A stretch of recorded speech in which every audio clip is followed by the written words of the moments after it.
The first idea was I think came out of curiosity, out of seeing this place and going to the area.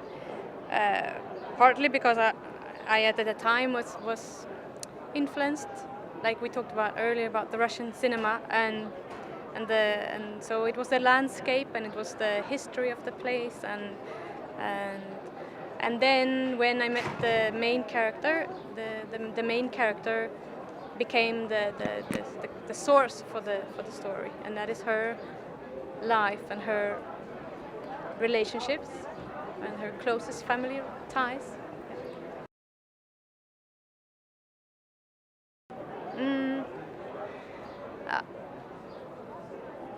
Well, the most important thing, I guess, is that I want to find the rhythm of the place and the rhythm of the characters. And the main character, she speaks very slowly, and the environment opened up for larger frames and a slower tempo and slower rhythm. So.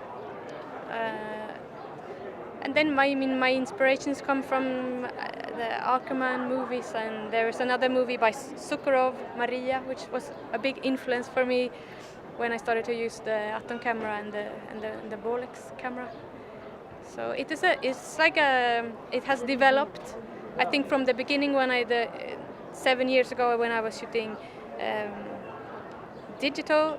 My influence might have been Ulrich Seidel. It was more big and flat, and then as I grew a little wiser with the subject and the character of the movie, this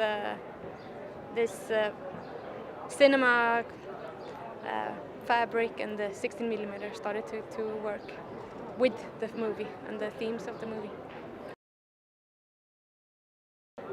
The sound design is made by Philip Flint. He's a Danish sound designer, and it was I wanted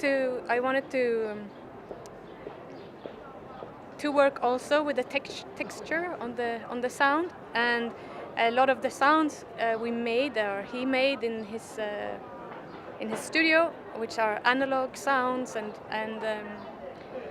I thought that it would be nice to have to reflect a little bit with, if you, like, for example, when I have the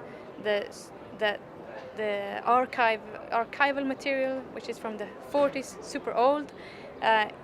Like how do you put sound to these images was really difficult. But when we started to play with the more modern analog twist to it, and he made some rhythms and some cutoff rhythms, it started to work for me. Yeah. But yeah, I guess it is like especially when the duration of a take is long, you need to have a shift in the following scene.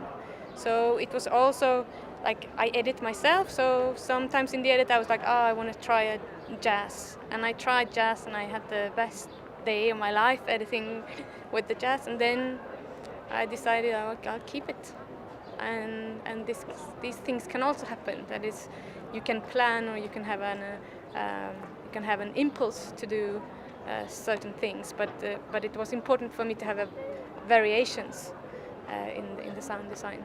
I also like the sounds that are just really raw and boring, and I'm not so much of an atmosphere person, so I'd rather have 3 or 4 layers than 20 or like this. And Philip was super good with working with me on this vision, yeah.